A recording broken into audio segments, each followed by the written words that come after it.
Olá, querido estranho da internet. Antes de começarmos, eu preciso ser bem honesta com você. Esse aqui não é mais um vídeo genérico sobre cansaço emocional. Eu sei que você já viu esse assunto e você já pesquisou sobre isso 1000 vezes. Produtividade tóxica, redes sociais, burnout, autocuidado, etc, afins. Mesmo sabendo de tudo isso, você continua cansado. Então talvez o problema seja um pouco mais a fundo. Talvez o nosso cansaço não venha do excesso de tarefas, de responsabilidades, de pressão em nós mesmos. Talvez venha do fato de que transformar a nossa existência inteira em um projeto que precisa dar certo. Eu sempre gostei muito de conversar com as pessoas sobre esse tipo de assunto, mas como eu sou uma pessoa muito introvertida, acaba que eu não tenho muitos amigos, principalmente amigos que gostem desse tipo de tema. Então eu decidi abrir um canal no YouTube, pra quem sabe assim eu encontre outras pessoas que, como eu, também gostam de conversar sobre isso. Então, sem enrolação, vamos pro vídeo.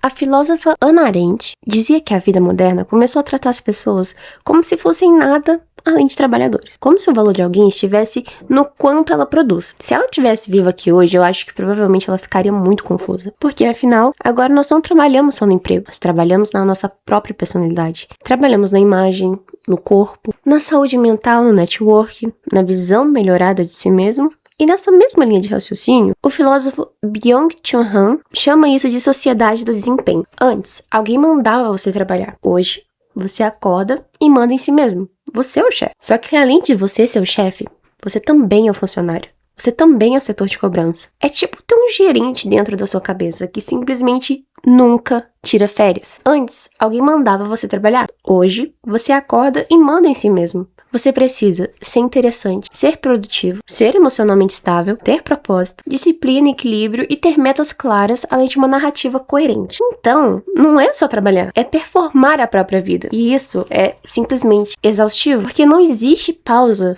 quando a própria identidade vira um projeto. Enquanto esse planeta segue a sua rota cósmica, simplesmente indiferente às nossas performances e evoluções, a gente tá aqui, tentando ser a melhor versão possível de algo que nunca fica pronto. Talvez o nosso cansaço venha exatamente daí. Não de fazer demais, mas de ser demais o tempo todo, de querer ser demais. Eu, por exemplo, eu sempre tive muita vontade de aprender um idioma novo. Por um tempo eu comecei o inglês e por um tempo eu comecei o espanhol. Só que aí, o que acontece? Eu também sempre quis aprender coreano e eu sempre flertei muito com o japonês. Então, são 4 idiomas, mas você me pergunta, qual desses eu escolhi? Nenhum, porque eu simplesmente não consigo. É como se tivesse uma resposta correta e uma resposta errada. Eu detesto o inglês, mas eu amo o coreano. Mas pra mim não faz sentido aprender o coreano primeiro, ao invés de aprender o inglês. Porque com o inglês você tem muita base de conteúdo online pra aprender o coreano. Mas ao mesmo tempo que eu quero aprender o inglês, eu não quero esperar eu terminar de aprender o inglês pra aprender o coreano. Ah, então por que você não estuda os dois juntos? Porque não dá. Não dá pra conciliar tantas coisas ao mesmo tempo. Eu queria muito. Agora, saindo desse exemplo pessoal e voltando, a autoexploração silenciosa. A explicação fácil é dizer, bom, as redes sociais fazem a gente se comparar. Quantos youtubers já não clicam nessa tecla há muito tempo? Só que isso é tão superficial. O problema não é só a comparação, é a estrutura. É como se fosse uma árvore. Você simplesmente joga a culpa nas folhas. Tá, ok. Mas e os galhos? E as raízes? Hein? Você percebe que se você tira as folhas, tudo continua. Se você excluir a rede social, por exemplo, se entrar num modo aí, tatu no buraco, você vai ver que muita coisa vai mudar na sua vida, muita coisa com certeza vai melhorar. Mas não é o motivo central, não é o suficiente, tem mais. Quando você tirar as folhas de uma árvore, a árvore continua ali. Ela só não vai ter folhas. É muito complicado dizer que a culpa é da comparação. Porque não é só a comparação, né? Hoje, cada pessoa virou uma pequena empresa de si mesmo. A gente gerencia o tempo, gerencia a imagem, gerencia a opinião, gerencia a produtividade, a saúde mental, a aparência e gerencia a nossa narrativa. Nós não estamos vivendo, estamos nos administrando. Michael Foucault, que pode ser que eu esteja pronunciando o nome dele errado, estudou sobre como as sociedades controlam as pessoas. Ele usava a ideia de um prédio chamado panóplia, uma prisão onde o preso nunca sabe se está sendo observado. Ele começa a se comportar como se estivesse sendo vigiado o tempo todo. O curioso é que hoje ninguém precisa construir essa prisão. A gente leva ela no bolso, posta uma foto, apaga, edita, pensa. Será que ficou bom? Será que vão gostar? Será que essa música nos stories vai ficar legal? E se fulano vê? O que fulano vai achar se eu colocar essa música? Será que vão me achar idiota por estar postando isso? A vigilância, ela deixou de ser externa e agora ela mora dentro da gente. E quando você se sente observado o tempo todo, até relaxar parece errado. E quando você precisa te administrar até para descansar, tudo parece que vira estratégia. É uma romantização muito estranha porque, por exemplo, você não dorme, você otimiza o sono. Você não lê, você desenvolve repertório. Você não vive, você constrói capital simbólico. E isso corrói, não porque é imoral, mas porque é infinito, não tem uma linha de chegada. Existe outra raiz mais silenciosa. O problema não é que a gente faz demais, o problema é que nada parece o suficiente. Se você produz, poderia produzir mais. Se você descansa, devia estar estudando, aprendendo um idioma, fazendo qualquer outra coisa. E se você conquista, bom, já tem alguém na sua frente que conquistou há mais tempo que você.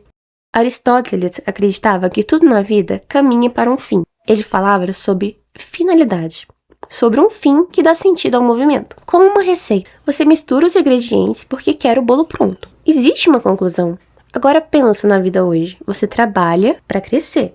Você cresce para evoluir. Você evolui para continuar evoluindo. É como abrir várias abas no computador e nunca fechar nenhuma. Dito isso, tem uma frase que eu gosto muito do Nietzsche, né, o famoso rouba brisa, que diz que quem tem um porquê suporta quase qualquer como. Mas e quando o porquê vira apenas continuar melhorando? Melhorando pra quê?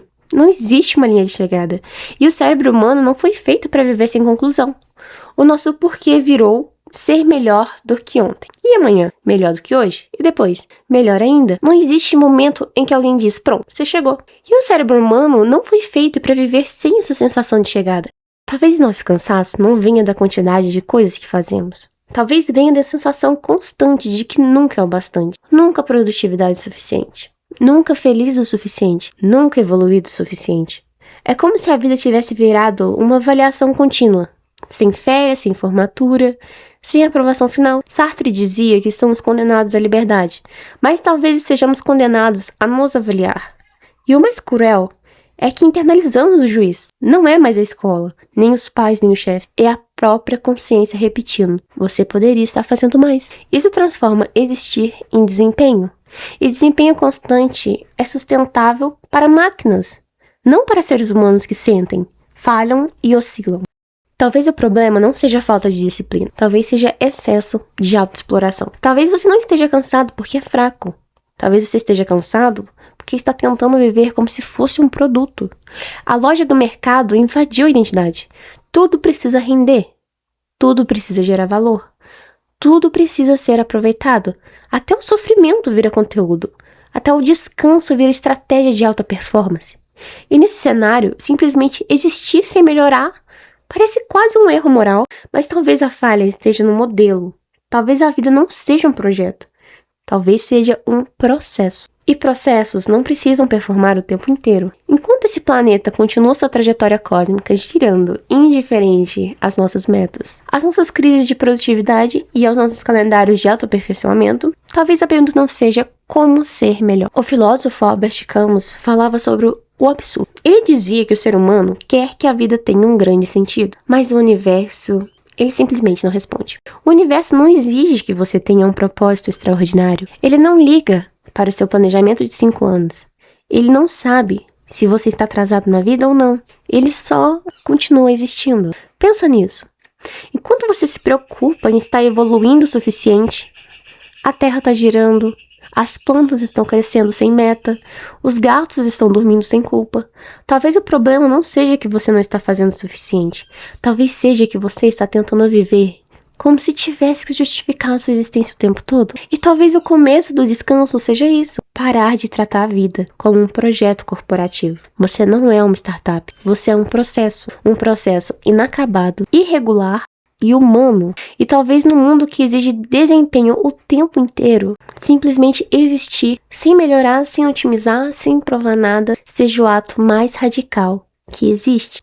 Talvez o cansaço que você sente não seja da vida. Talvez seja de tentar vivê-la como uma obrigação, como se todo dia tivesse que render, como se cada escolha precisasse levar a algum lugar maior, como se descansar fosse perder tempo, mas a vida não funciona como um projeto. Ela funciona mais como um jardim. Nada cresce porque você cobra, cresce porque você cuida. Um pouco de água, um pouco de luz, tempo. O filósofo Aristóteles dizia que a felicidade não é um objetivo distante, ela é uma prática, algo que se constrói nas pequenas ações repetidas ao longo do tempo. Isso muda tudo, porque viver melhor não é dar um salto enorme, é fazer pequenas coisas que tornam o dia mais habitável. Responder aquela mensagem que você está adiando, abrir a janela do seu quarto, comer com calma, sentir o gosto da comida, parar de se punir por não estar no ritmo dos outros. A vida não melhora quando você se cobre demais. Ela melhora quando você começa a se tratar como alguém que vale o cuidado. Então talvez você não precise de um grande propósito agora. Talvez você precise de 3 coisas simples. Algo para cuidar, alguém para se conectar e algo pequeno para construir.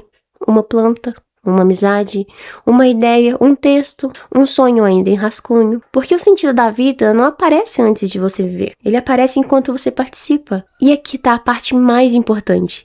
Você não precisa se tornar uma versão melhor para começar a viver melhor. Você só precisa parar de esperar uma grande mudança e começar a proteger pequenas coisas que fazem você querer ficar. Um momento de paz, uma risada, uma criação, um dia um pouco mais leve que o anterior. No fim, viver melhor não é sobre transformar a sua vida inteira, é sobre construir todos os dias pequenos motivos para continuar.